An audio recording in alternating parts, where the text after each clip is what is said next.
Il y a pas longtemps, je n'avais jamais vu ni Dirty Dancing et ni Flashdance. Jusqu'à présent. Et bienvenue dans cette série où je vous donne mon avis sur des films cultes que je découvre plus tard dans mon âge adulte, comme ça, entre deux films récents. Et comme tu l'as très bien compris, dans cet épisode, on va parler de deux films cultes de danse, que je me suis décidé de regarder il y a pas longtemps, parce que ça faisait partie de ma liste, et qu'il était temps enfin d'aborder un film de danse. Ce qu'il faut savoir, c'est que moi je suis un grand fan, après bien entendu les films d'action. Étant né dans les années 90, j'ai été bercé par ces films des années 2000, les films de danse comme Street Dancer, comme Sexy Dance, comme Step In, ou encore un film français, Le Défi. Bon allez, j'y vais. J'ai rendez-vous avec une de ces bêtes de meufs, mon gars. Oui, bon petit film français comme ça. Quelles sont les différences entre ces deux films ? Quels sont les points communs entre ces deux œuvres ? Parce que j'ai l'impression que lorsqu'on parle de films cultes de danse des années 80, à chaque fois ces deux films ressortent. Alors oui, j'ai pu voir qu'il y avait aussi Grease, qu'il y avait aussi Footloose, mais en fait, Flashdance et Dirty Dancing, c'est peut-être parce que les deux protagonistes principales sont des personnages féminins, je sais pas, mais j'ai l'impression que ce sont ces deux films qui ressortent à chaque fois en premier, qui sont souvent un peu comparés. Voilà, mis face à face ou mis côte à côte. Tout dépend de l'angle où on le perçoit. Mais du coup, Flashdance pour commencer. De quoi est-ce que ça parle ? Bon, Flashdance c'est un film de danse qui est sorti en 1983 et qui raconte l'histoire de Alex Owens, interprétée par Jennifer Beals, une jeune femme qui travaille comme soudeuse le jour et danseuse de nuit dans un club, tout en rêvant de devenir danseuse professionnelle. Le film est célèbre pour sa musique, notamment la chanson What a Feeling de Irene Cara, et pour ses scènes de danse mémorables. Il met en avant les thèmes comme la poursuite des rêves contre toute attente, l'importance de la persévérance et la transformation personnelle.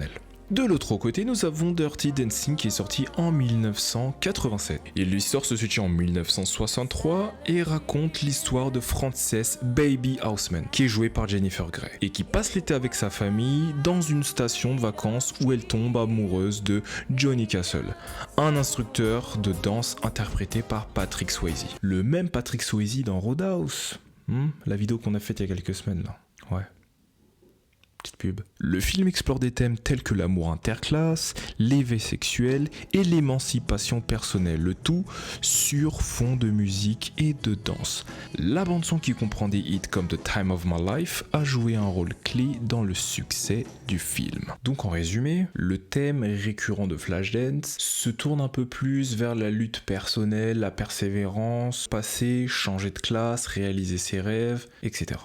Dans Dirty Dancing, les relations interpersonnelles, les relations interclasses, est beaucoup plus centré sur le thème de l'amour, notamment l'amour estival. Déjà, je le rappelle, c'est deux personnages féminins, Alex Owens et Baby. Alex Owens vient d'un background un peu plus modeste, tandis que Baby vient d'un background un peu plus aisé, etc. Ce sont deux jeunes femmes qui vont dans le sens opposé. En gros, l'une est pauvre et veut devenir riche, l'autre est déjà riche, mais ne veut pas devenir pauvre.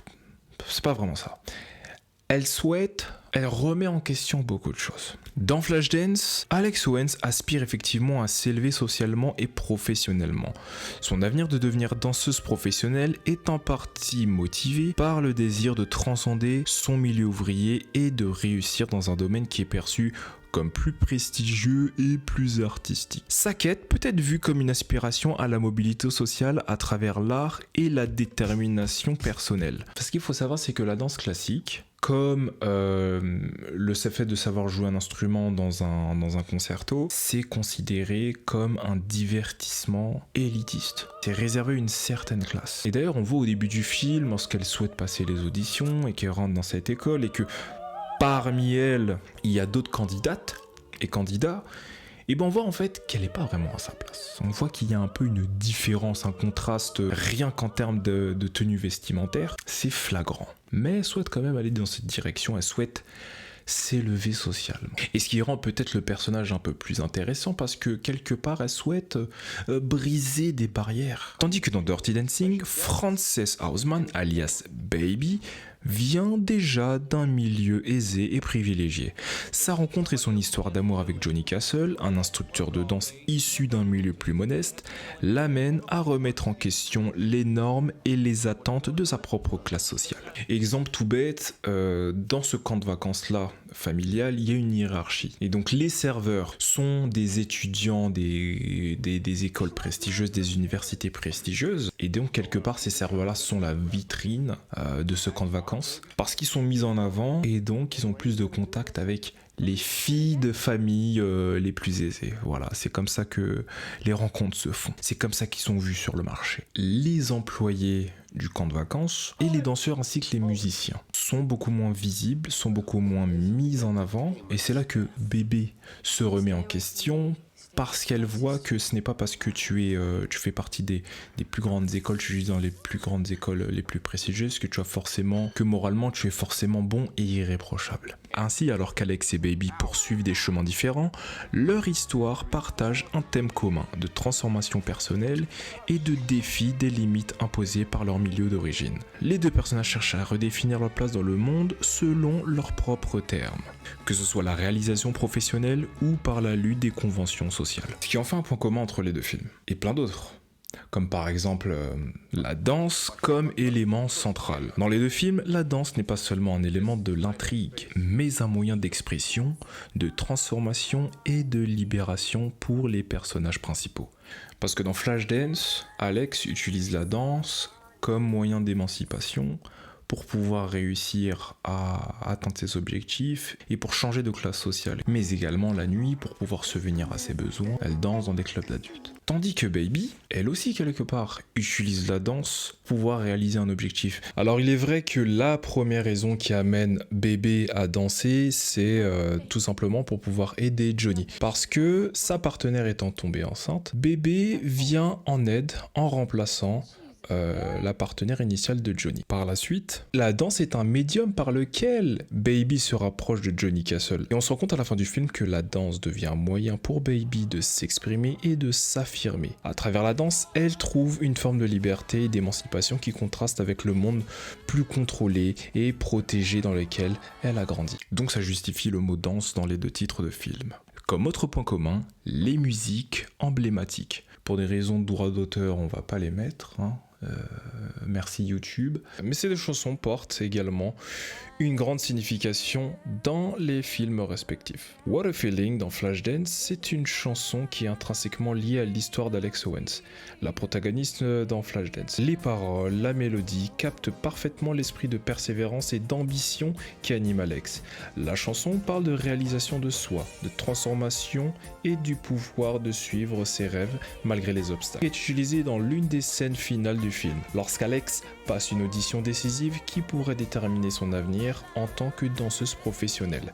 La chanson amplifie l'émotion de la scène, symbolisant le sommet de son parcours d'autoréalisation et l'épanouissement de son potentiel. Time of My Life. Cette chanson joue un rôle crucial dans la scène finale de Dirty Dancing, où Baby et Johnny réalisent une danse spectaculairement réussie après avoir surmonté divers défis personnels et sociaux tout au long du film. Les paroles reflètent la transformation et l'épanouissement de Baby, depuis une jeune fille naïve et protégée jusqu'à une femme confiante et indépendante. Dans les deux cas, ces chansons ne sont pas simplement des accompagnements musicaux, elles sont essentiellement à la narration et à l'expression des thèmes centraux des films. Elles permettent aux spectateurs de ressentir profondément les émotions des personnages et d'apprécier pleinement leur croissance personnelle. Ces morceaux sont devenus emblématiques, encapsulant l'essence même des films auxquels ils appartiennent. Et c'est pour ça que même encore aujourd'hui, on a vraiment des musiques qui ont marqué leur temps et leur époque. Et le dernier point commun qui m'est venu en tête, c'est la manière dont la romance, l'amour ont été traités dans ces deux films. La romance fait partie des scénarios. Néanmoins, si je dois quand même nuancer, la romance n'est pas traitée de la même manière. Parce que dans Flashdance, en fait, l'amour, c'est une inspiration qui va aider Alex à réaliser ses rêves, mais rien de plus. Alex, c'est un bonhomme, en fait. Elle travaille à l'usine, alors que dans Dirty Dancing, donc pour le personnage de Baby, l'amour, c'est quelque chose d'important, c'est central, c'est principal. J'ai même envie de dire, l'amour est le fil conducteur de cette histoire. Le fait qu'elle tombe amoureuse de Johnny Castle, donc une personne qui ne fait pas partie de sa classe sociale, va remettre en question beaucoup de choses de la vie. Quand j'ai vu Flashdance, je vous cache pas que j'ai eu l'impression en fait de voir un film Rocky au féminin. On est dans le même décor urbain, c'est un film de daron, mais qui a son côté toujours inspirant. N'est-ce pas? Et de l'autre côté, lorsque je vois Dirty Dancing, j'ai l'impression de voir...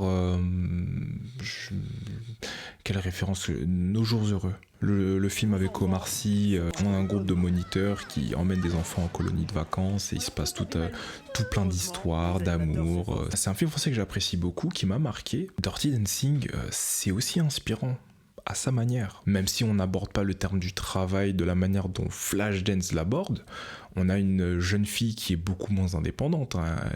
Quelque part, Ophi Baby, il a une cuillère en or dans la bouche, son avenir est tout tracé pour la réussite et tout. Et malgré ça, elle a un côté attachant parce qu'elle se remet en question, parce qu'elle a un désir profond et sincère de vouloir aimer les gens, et ce qui fait qu'au final, qui rend l'expérience de visionnage très agréable. Et donc, à ma grande surprise, des deux films, j'ai préféré Dirty Dancing. Je pense que le combo Patrick Swayze, bande son, vacances, histoire d'amour font de lui un film qui est touchant. Voilà. Et je peux donc affirmer aujourd'hui que j'ai vu ces deux films et que quelque part, j'ai sauvé ma culture personnelle.